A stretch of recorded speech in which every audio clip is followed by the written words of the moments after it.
Assalamualaikum warahmatullahi wabarakatuh. Saya Dede Rohayani. Di sini akan memberikan materi tentang analisa usaha di bidang perikanan.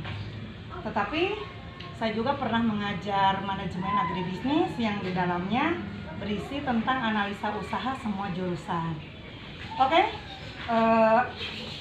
sebagai referensi kita mempergunakan buku yang hijau ini dari Kementerian Pertanian ya. Kemudian analisa usaha agribisnis ini yang selalu menjadi panduan dari Kementerian Pertanian untuk membuat analisa usaha pada saat praktek kerja lapangan di SMK PPN Tanjung Sari. Dan ada produk kreatif dan kewirausahaan kelas 11. Mari anak-anakku, sehat pagi ini? Alhamdulillah. Jadi di dalam sebuah analisa usaha kita harus mengerti dulu apa agribisnis.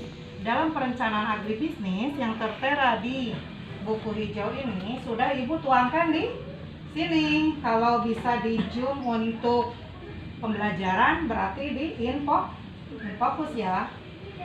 Secara batasan perencanaan kalian tentunya harus bisa menentukan dulu perencanaan itu apa. Nah, batasan perencanaan menurut para ahli ini ada ya, menurut Newman. Perencanaan merupakan penentuan terlebih dahulu apa yang akan dikerjakan. Contoh di bidang perikanan, berarti kan kita harus melalui perencanaan dulu kan. Rencana apa sih, usaha apa gitu. Lamun usaha balik ke deui. Rencana teh kumaha? Ellen, Carlos Bettelen, Cons dan Ordinal ya. Semangat. Oke. Ada unsur-unsur perencanaan. Kalau Ibu mengajar kemarin ini kita mengupas yang lalu, apa di dalam unsur perencanaan yang 5W tambah 1H cung? 5W tambah 1H cung. Jangan kelamaan. Cung aja dulu. What? What, who, why, when,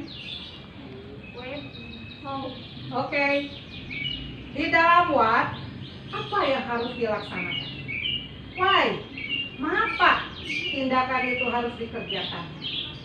Kemudian where? Di mana itu harus dilaksanakan? When? Kapan? Who? Siapa? Dan how? Bagaimana? Dalam perikanan ini tidak sulit lah kalau untuk menganalisis seperti ini. Wah, berarti dalam hati kita ini akan usaha apa gitu ya? Wah, apa sih yang akan dipikirkan untuk usaha ke depan? Berarti tadi jawabannya di sini. Pembenihan ikan? Salah satunya, karena ada pembesaran. Komoditas ikannya berbeda-beda. Yang penting kan di daerah Jawa Barat ini ikan konsumsi atau pembenihan ikan atau ikan hias atau aquascape yang semuanya beralih di lini air ya, di bidang perikanan. Entah itu perikanan air tawar atau budidaya ikan hias, misalnya ikan cupang atau budidaya itu sama saja, atau budidaya ikan di kolam terpal yang bisa dilaksanakan saja skala rumah tangga misalkan. Nah, apa? Tadi jawabannya ada judulnya, ada komoditasnya. Budidaya ikan lele misalnya. Wah, kenapa dikerjakan? Untuk memenuhi permintaan pasar yang ada di lingkungan kita. Atau yang paling jauh, skala ekspor misalkan. Kemudian where? Di mana? Otomatis ada tempatnya, ada identitasnya kan. Misalkan, Dewi orang mana? Cilemu. Di mana dikerjakan? Ya di kolam Dewi di Cilemu. When? Kapan? Dewi mau kapan usaha ini? Dari sekarang. Ada tanggal, bulan dan tahun. Nanti kalau panen juga ada tanggalnya. Misalkan budidaya pembenihan ikan lele hanya 21 hari. Budidayanya itu banyak. Ada cakupannya pembenihan, pendederan, pembesaran. Tapi kita ambil segmen aja pembenihan. Misalkan ikan lele ukuran 23 dari pemijahan sampai ukuran 23 berarti 21 hari misalkan, itu kan ada ya. Kalau budidaya lingkupnya lebih luas lagi. Kalau segmennya itu bisa ambil segmen yang terkecil. Kapan sudah? Siapa? Berarti kan manusia ya? Nggak mungkin bukan dari itu. Siapa? Pembudidaya atau kita sendiri. Jadi hal-hal seperti itu sulit nggak untuk dicerna, dikaji, dan dipahami? Dapat dimengerti nggak? Kemudian how? Bagaimana cara melaksanakan tindakan itu? Berarti kan bagaimana nyurah atau cara langkah budidaya kumaha mempersiapkan Nges dipersiapkan teh kudu di kumaha lahanna teh. Kemudian ada enggak pengaturan, ada enggak pengeringan. Sebelum pengapuran kan pengeringan dulu. Ada enggak pengisian air. Kesananya langkah budidaya. Terus bagaimana lagi? Kan kata-katanya bagaimana? Berarti perawatannya bagaimana? Kesananya adalah hasil panennya dan pasca panen. Ngerti nggak? Kecepatan nggak kalau ibu ngomong seperti itu? Dapat dipahami? Ya, alhamdulillah ya. Nah, di sini ada sifat-sifat perencanaan. Di dalam sifat-sifat perencanaan itu adanya pragmatis, operasional, keberlangsungan, fleksibel, dapat menjawab 5W ditambah 1H, realistis, artinya kondisi menjadi real, senyata-nyatanya, komprehensif. Nah, ini ibu menulis, nanti biar kalian baca saja. Di dalam perencanaan juga ada identifikasi pasar. Nah, yang akan kalian perlu ketahui banyak sekali dari yang namanya identifikasi pasar yang harus kalian putar-putar di dalam otak. Artinya harus kalian pahami, mengerti. Komoditas apa sih yang diperlukan konsumen, gitu ya? Kalau ditanya hari ini, naon anu pangpayuna anu dibutuhkan? Berapa banyak sih kebutuhannya? Itu sudah menyangkut kepada permintaan pasar. Sudah terpenuhi atau belum? Kapan diperlukan? Bagaimana kualitasnya? Berapa harganya? Di mana diperlukannya? Jawaban-jawaban itu harusnya sudah kalian lihat di dalam apa yang kalian bikin ini, analisa usaha. Kemudian sesudah identifikasi pasar, kita laksanakan identifikasi kebutuhan industri hilir. Apa sih identifikasi kebutuhan industri hilir? Industri hilir sama merupakan industri yang menggunakan bahan baku yang berasal dari hasil agribisnis. Ya. Dalam melakukan identifikasi sama dengan melakukan identifikasi pasar. Tadi, apa yang diperlukan? Komoditas apa yang paling diminati? Tuh diidentifikasi hulu ke hilir juga itu harus ada. Kemudian identifikasi jaringan ketersediaan agroinput. Identifikasi jaringan ketersediaan agroinput bertujuan untuk mengetahui apakah sarana dan prasarana yang dibutuhkan untuk melaksanakan usaha senantiasa tersedia atau tidak. Kalau tersedia, ya bagus. Kalau tidak, berarti kita harus memikirkan bagaimana solusinya. Nah, ini yang lebih penting lagi. Identifikasi ketersediaan modal usaha. Melakukan identifikasi terhadap jaringan ketersediaan modal usaha dapat menentukan pilihan apabila perlu pinjaman modal. Sok ayeuna ibu mau nanya sama Sandi. Apakah Anda kaya? Belum ya, tadi kaya mah nanti jadi impian ya. Kalau kalau Anda ingin kaya berarti harus bekerja keras. Apakah Anda punya uang saja untuk melakukan usaha? Tidak ada. Berarti harus kita menerapkan di dalam hati keyakinan kita bahwa suatu usaha akan mempunyai modal apabila kita mencarinya atau memilikinya atau mempunyai harapan, setitik harapan untuk modal usaha. Bisa jadi dengan cara kerja sama, kerja keras juga iya, tapi kerja sama dibutuhkan. Kerja keras unggul tanpa mendatangkan modal kumaha. Kalau kerja sama berarti adanya suatu bantuan dana, suntikan dana. Misal, Dewi, kalau mau usaha bidang lele, kerja sama jeung saha kebutuhan modal. Sama Eva, itu mah nama. Misalkan dengan bank di lingkungan kita yang memberikan bunga yang terendah, misalkan BRI ya, atau bank-bank lain. Bisa juga ke BRI, ke bank-bank yang lain juga. Atau asal jangan ke Bank Emok gitu ya. Asal jangan ke Bank Emok, nanti diudak-udak si Handi itu satu hari menjadi berlipat. Nanti Intan akan kerjasama dengan siapa? Bank Syariah misalkan. Saya mah copnya dengan Bank Syariah. Boleh.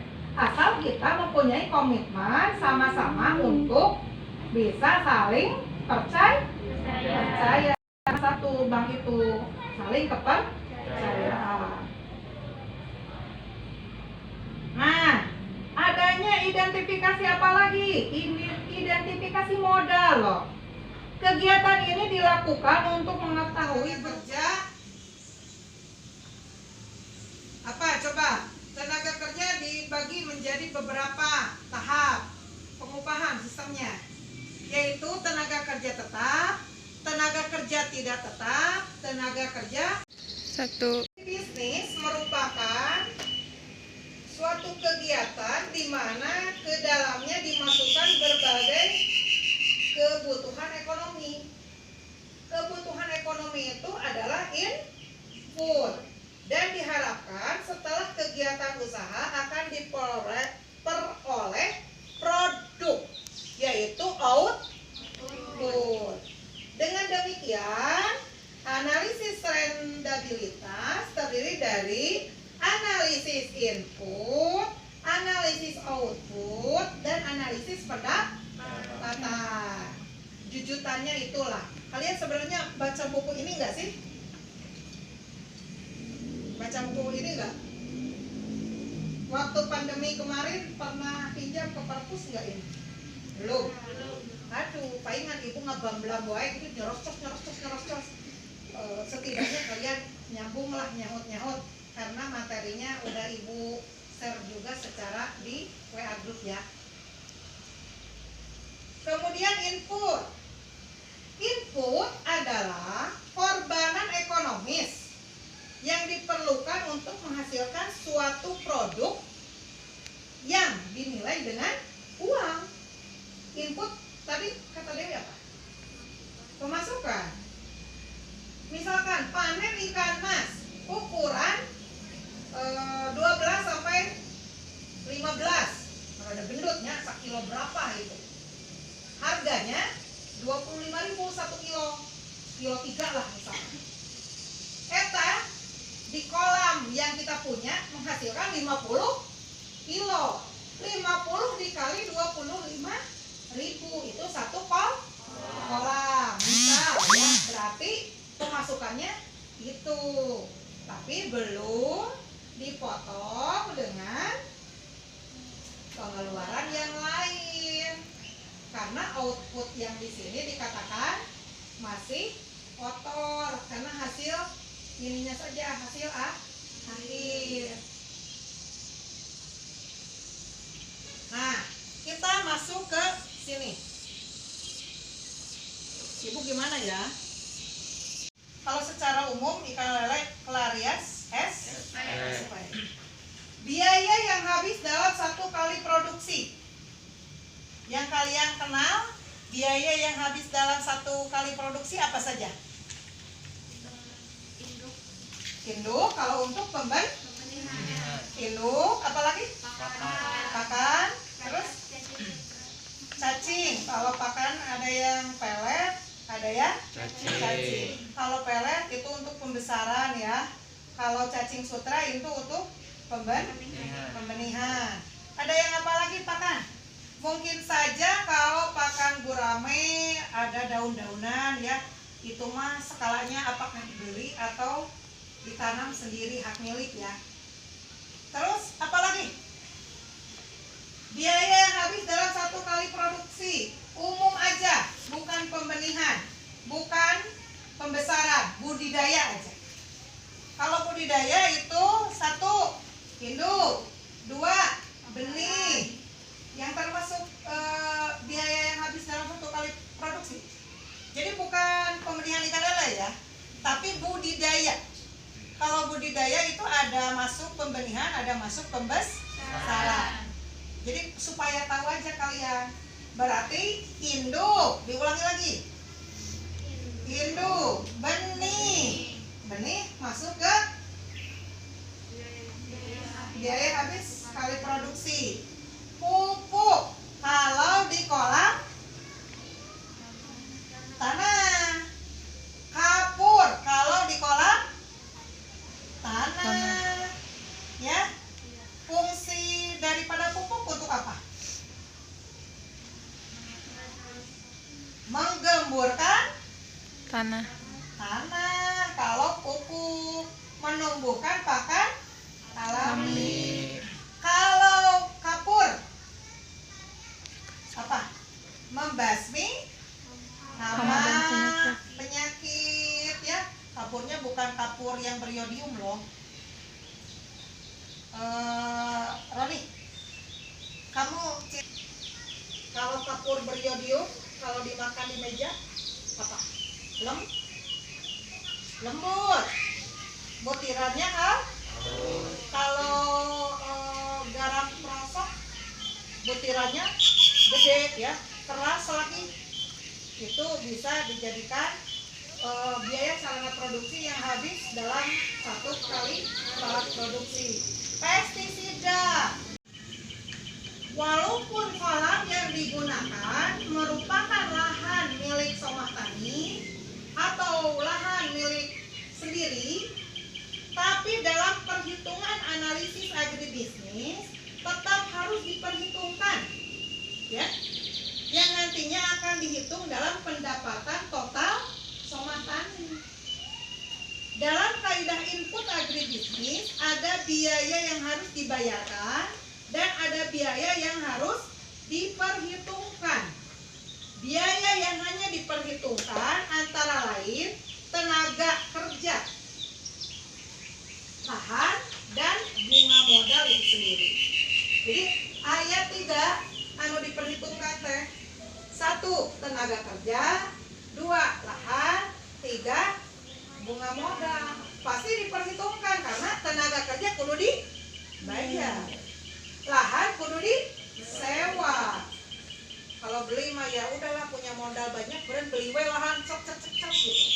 Tapi kalau kita punya usaha tapi lebih baik irit dengan menyewa, berarti tetap kita harus bayar sebagai penyewa. Kemudian bunga modal, hari kabang mah berarti kudu mayar, hidang mayar ya, maunya tibang dibere ke kita, tapi kitanya nggak mau bayar.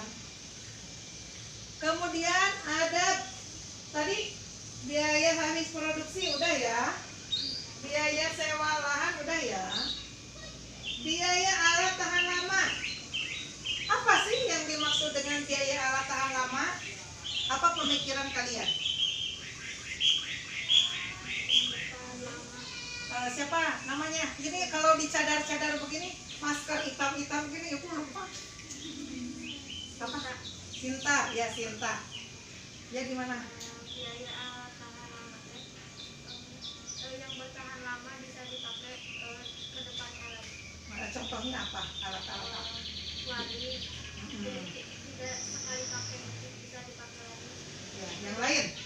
Contoh yang lain. Intan, kakaban. Kenapa kakaban tahan lama?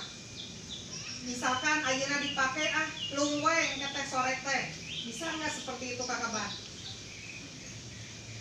Atau masih bisa lagi dipakai untuk pemijahan berikutnya? Bisa, berarti tahan lama untuk 2, 3, 4, 5 kali pemakaian. Nih, dengarkan ya. Biaya alat tahan lama merupakan suatu alat yang dapat digunakan beberapa periode. Ya. Meureun dinu secara nalar mah bisa setahun gitulah paling minim.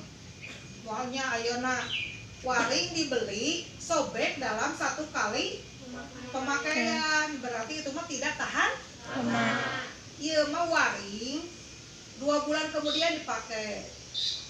Sesudah 2 bulan itu 4 bulan kemudian dipakai. Jangkep 1 tahun berlalu masih ada jogrogan eta waring teh.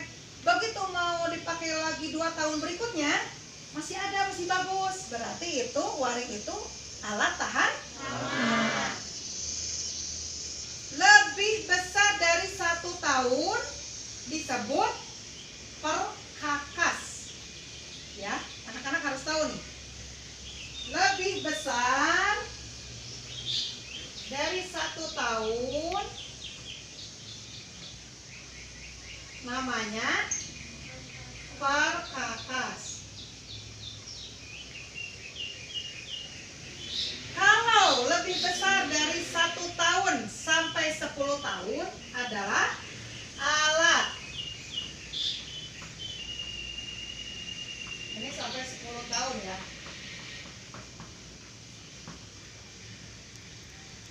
Kalau lebih dari 10 tahun,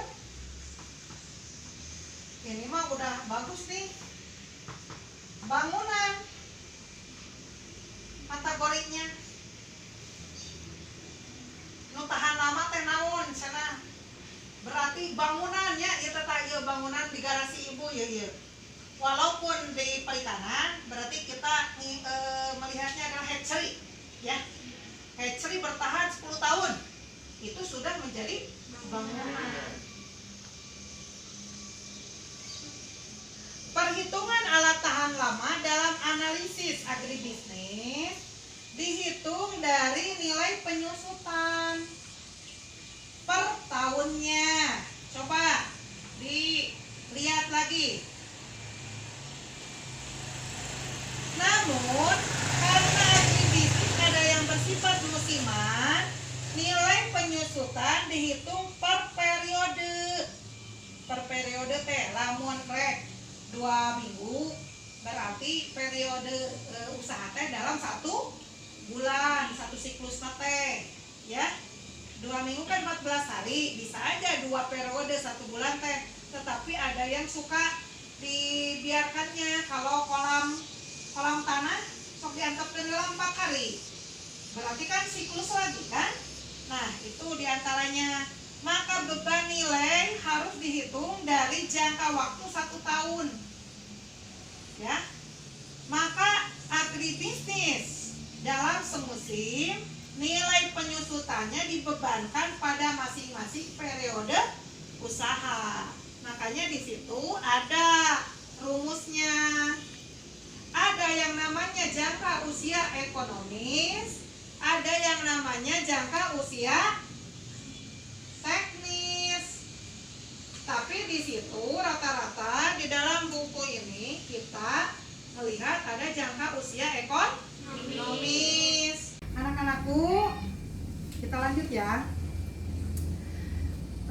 Sambil diskusi, sambil mereview, sambil enjoy nggak belajar sama ibu? Enjoy. Naon enjoy teh? Santai. Oh, santai. Nih, ada beberapa istilah ya tentang tenaga kerja. Ridwan, taunya apa tentang tenaga kerja? Nu terpikir sama Ridwan itu apa? Ridwan, kalau merek pakan balong di balongna aya ikan lele, Ridwan sebagai apa? Tenaga kerja? Ya, tenaga kerja kan? Dari keringat yang Ridwan berikan, dari usaha atau kegiatan aktivitas Ridwan itu posisinya dalam memberikan perawatan pada ikan lele, misalkan memberikan pemeliharaan di kolam, berarti jugrugna awak kurang anu digawe teh eta teh tenaga kerja. Dihargai dengan uang nggak? Dihargai atau maunya ujug-ujug ibu di Piwarang memelihara ikan lele di kolam terpal milik Dewi, ujug-ujug daek we teh dibayar oge. Mau mungkin gitu, karena dengan kita perginya ke rumah Dewi juga memang adalah suatu keinginan. Tapi meureun aya lah tinu hate sanubari mah urang ini teh tenaga kerja, jadi wajib dimasukkan ke dalam administrasi. Dengerin, Hari Orang Kerja HOK pada umumnya digunakan di usaha di bidang peternakan dan perkebunan. Hari Kerja Pria, nah ini mah suka mendengar kan? Hari Kerja Pria, misalkan bapak-bapak ke sawah, petani, rek mentraktor sawah, membajak sawah, eta dihargaan tuh, dihargaan. Hari Kerja Wanita kita, biasanya ibu ya. Kemudian Hari Kerja Anak, kalian termasuk HKA? Hari Kerja Anak enggak? Masih anak-anak atau geus ibu-ibu yang menikah? Berarti kalau kalian bekerja itu termasuk Hari Kerja Anak. Nah, ada perhitungannya. Kalau Hari Kerja Pria, misalkan bapak petani ke sawah ini diisuk sampai lohornya juhur. Sabaraha jam? Jam genap, jam 7, jam 8, jam 9, jam 10, jam 11, jam 12, 8 jam ya. Itu dianggapnya satu harian kerja. Itu kalau di kampung 100.000. Tulis 100.000. Hari Kerja Pria 1 HKP sama dengan 100.000. Bila ibu-ibunya, bila wanita adalah 0,8 dari tenaga kerja pria. Berarti sabaraha ongkosna?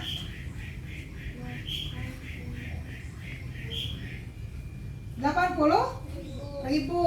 Anak-anak mah 0,5.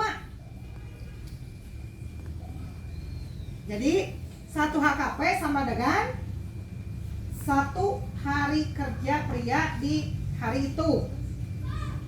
Umumnya 7 sampai 8 jam. Tapi ada yang suka memakai 7 jam. Tapi kalau memang ini ada yang memakai 8 jam. Untuk yang wanita 0,8 dari HKP. Untuk yang anak-anak 0,5 teh biaya lain-lain teh. Kusabab kunaon? Kusabab biaya lain-lain teh perlu dan geus dihitung wae rentetanana. Tapi kita mah pembelajaran. Ai pembelajaran mah rek ditulis oge wios ya. Iya, ditulis. Hal ini disebabkan karena khawatir disalahgunakan. Misalnya lamun tinu nyopot aya dituliskeun biaya lain-lain teh. Saperti kieu. Itu balong bocor. Tapi lain meuli semen. Kalian kelaparan. Halaka beli mie 1 kardus. Ada penyalahgunaan gak itu? Iya, khawatirnya gitu. Daripada ngomean balong, lebih baik betul sebuah. Keun we balong mah pura-pura teu kaciri da cairna oge, ditambahan deui, nyusup ditambahan deui. Ari mie mah 1 kardus aya juntrungna urang sebeung. Makanan itu memang paling duluan ya. Biaya lain-lain sesungguhnya perlu dicantumkan. Dangukeun ieu, dangukeun. Dengarkan dengan baik. Biaya lain-lain perlu dicantumkan untuk membiayai biaya-biaya yang tidak tercantum dalam analisis agribisnis. Adalah biaya yang tidak terduga, mereka. Contoh tadi teh, kolam, orang ngerasa kolam 1 bagus, kuat, kokoh. Tapi pada saat kalian mau budidaya, ternyata kolam itu bocor, merembes. Perlukah kalian nyaring jendela balon, kemudian ditambal? Perlu nggak? Karena usaha itu harus secepatnya. Pada saat tidak ada biaya lain-lain, mau ngambil kemana itu? Si duit dari sini, ini sudah pos ada, ini pos ada, ini pos ada, ini pos ada. Di mana ieu duit? Berarti harus dicantumkan. Misalkan, sebagai contoh, apabila kita beli semen, kalau kolam bocor, kalau ada hal-hal untuk transportasi, pembelian dari sarana prasarana yang kurang, kurang rek beli pakan, kurangna asa ukur 2 kilo, ari motor ngejugrug, ari tempat pakan jauh, moalnya rek jalan kaki meureunna, yeuh cek dunungan tehnya, cek anu boga balong teh, nih aya duit 10.000 esian we bensin eta motor, jung beli pakan. Beli pakan ngan saukur 1 kilo 2 kilo misalkan ukuran teh, berarti masuk dari biaya lain yang tidak terprediksi akan kekurangannya atau biaya yang tidak terduga. Nah, biaya penyusutan lain-lain ini biasanya 1-10% ya dari biaya usaha di luar biaya lain-lain dan bunga modal. Namun harus pakai logikanya, biaya lain-lain teh digunakan tinu 1 juta teh 10%. Kan asupan rumusna 1-10%. Berarti lamun biaya utuh keseluruhan 1 juta, biaya lain-lain cukup 100.000 karena 10% dari 1 juta. Kabeli teh semen lamun begitu, kalau ada di pos biaya lain-lain 100.000, kebeli ya semen 5 kilo wae mah meureunna. Kemudian bunga modal tetap harus diperhitungkan ya, walaupun menggunakan modal sendiri. Kade merogoh urang boga duit 10 juta, tapi anger kudu dibungakeun, bunga modalkeun, karena nantinya akan diperhitungkan dalam pendapatan total soma tani, alias nanti pendapatan kita ya. Ini ibu sini ada contoh ini. Nah, ini yang jadi pertanyaan, apa sih investasi awal? Roni, jangan melamun aja Ron. Apa itu investasi awal? Investasi awal yaitu seluruh biaya yang dikeluarkan sampai lahan kolam siap untuk ditanami ya. Kemudian investasi akhir, seluruh biaya yang dikeluarkan di luar bunga modal. Jadi seluruh biaya yang dikeluarkan kecuali bunga modalnya dihilangkan ya. Seluruh biaya yang dikeluarkan di luar bunga modal.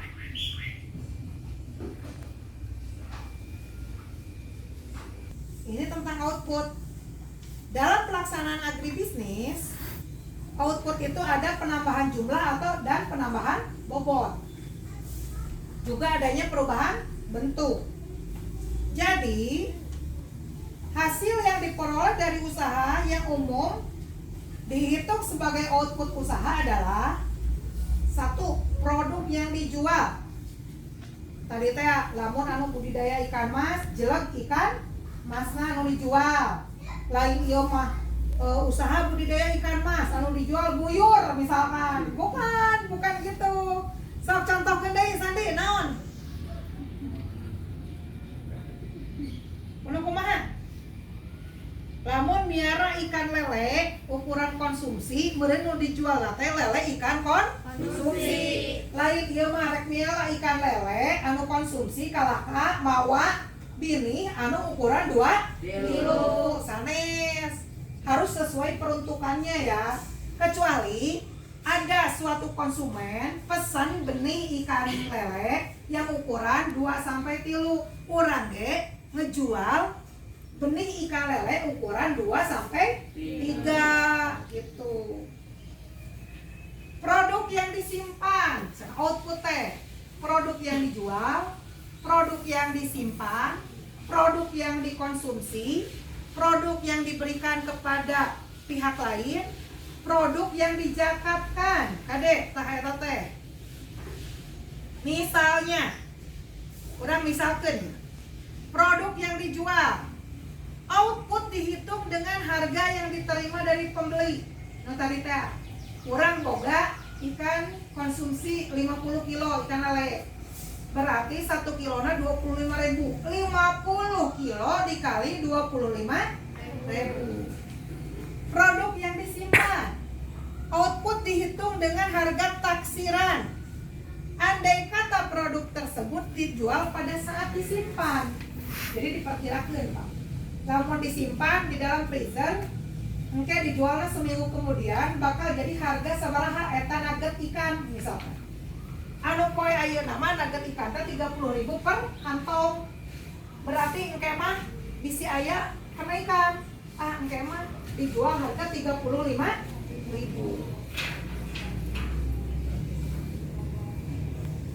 Masuk ke yang terakhir, dilihat pendapatan. Output total dari usaha dapat sama dengan output utama atau output utama ditambah dengan output sampingan. Kade. Output total dari usaha dapat sama dengan output utama. Kumanya? Ngerti nggak?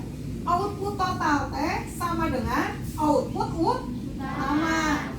Atau output utama ditambah output sampingan. Bisa output utama saja atau bisa output utama ditambah output sampingan. Contoh, output utama nama cana pembenihan pembesaran ikan lele. Tapi di luhur balong aya memelihara genjer atau kangkung. Berarti kangkung eta sebagai apa? Sampingan. Output sampingan. Jadi nu lele mah tadi 25.000 dikali 50 kilo. Ai kangkung mah meunang sabaraha beungkeut. Satu beungkeutna misalkan 1.500 atau 2.000. 2.000 dikali 10 beungkeut. Nya berapa? 2.000 dikali 10. 20.000. Nu tadi teh 25.000 dikali 50 kilo ditambah 20.000 kangkung. Ya. Budidaya ikan mas sebanyak 4.000 ekor. Bobot hasil rata-rata 10 gram per ekor. Harga jual di lokasi 20.000 per kilo. Maka output total dari usaha tersebut adalah, nah, buka halaman terakhir. Output total 4.000 dikali 0,1 kilo bobot ya, dikali harga jual. Di sini adalah 4 contohnya. 4.000 ekor dikali 0,1 kilo alias 100 gram per ekor TA tadi dikali 20.000 sama dengan 8 juta. Nah, output total nanti di percontohan teh dapat 8 juta. Ayeuna pendapatan Naon sih yang dimaksud dengan pendapatan? Dilihat lagi, dianalisis. Sok, naon pendapatan teh? Apa pendapatan apa?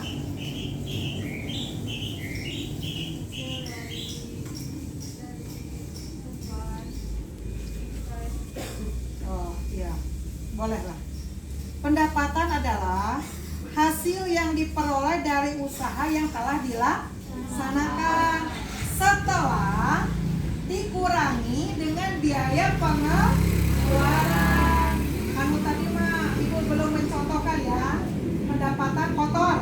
Tak ada nama meren nu dimaksud pendapatan teh hasil yang diperoleh dari usaha yang telah dilaksanakan setelah dikurangi dengan biaya pengeluaran usaha.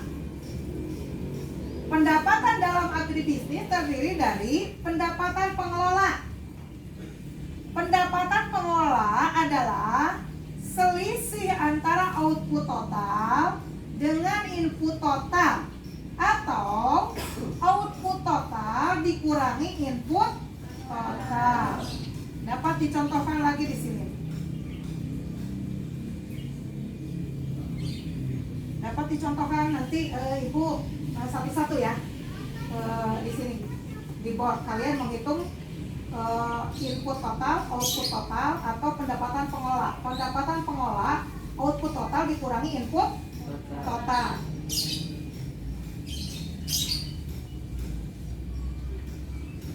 Nah ada lagi pendapatan agribisnis. Pendapat berbeda ya tadi. So, pendapatan pengelola naon tadi?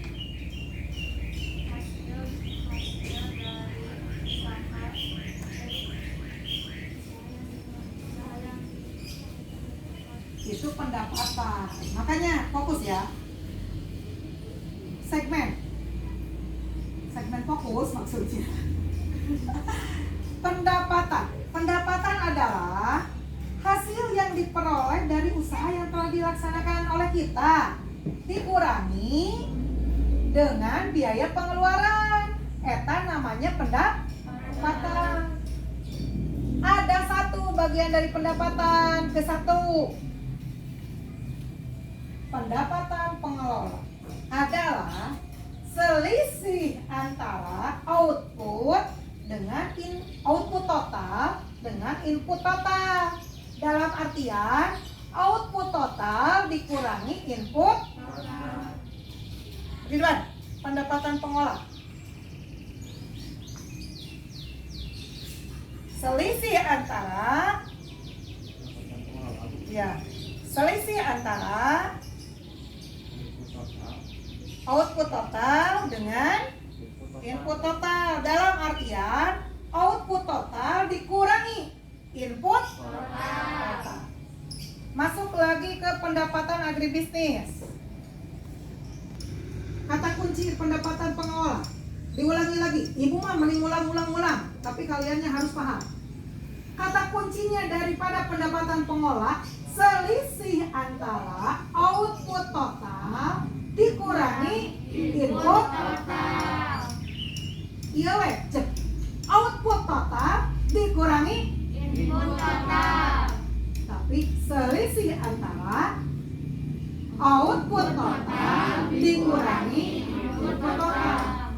Meureun di set meureun sakitu mah. Ayeuna pendapatan agribisnis adalah selisih antara output total agribisnis dengan input total agribisnis. Hanya penambahna teh make agribisnis. Ibu cek lagi. Pendapatan agribisnis adalah selisih output total agribisnis dikurangi input total agribisnis. Tah, make panjangan eta we. Jadi nerap teh dina otakna nerap teh. Pendapatan agribisnis sama dengan selisih output total agribisnis dikurangi input total agribisnis. Sip. Bu, ada beberapa percontohan lagi ya, dari mulai tenaga kerja dan sebagainya. Nah, kita akan masuk ke analisis output rasio. Nilai OI rasio lebih kecil dari 1, usaha itu tidak menguntungkan. Nah, tingali. Lebih kecil dari 1, usaha tidak menguntungkan. Berarti 0,99. Usaha itu menguntungkan tidak? Tidak. Tidak untung alias merugi. Tidak. Kalau 1, kalau OI rasio 1, apa? Balance, seimbang. Kalau lebih besar daripada 1, misalkan 1,2, itu OI rasio sangat menguntungkan. Berarti usahanya bisa dilaksanakan. Kalau kita tahu mau bangkrut usahanya, usaha di OI rasionya 0,99, akan diusahakan atau tidak? Tidak. Di kumaha deui? Skala prioritas, beralih lagi ke komoditas yang bisa menguntungkan. OI rasio 1 artinya seimbang, tidak untung, tidak rugi. Ini ada perhitungan OI rasionya. Contohnya ya, ini di sini ada. Contohnya di ini ada sampai BEP ya. BEP point. Nanti kalian dapat pelajari ya. Ini filenya Ibu kasihkan. Oke? Terima kasih untuk kesempatan ini. Nanti ini dihapus, kalian nanti menghitung analisa usaha masing-masing di board ini. Ya oke. Terima kasih. Assalamualaikum warahmatullahi wabarakatuh. Waalaikumsalam warahmatullahi wabarakatuh.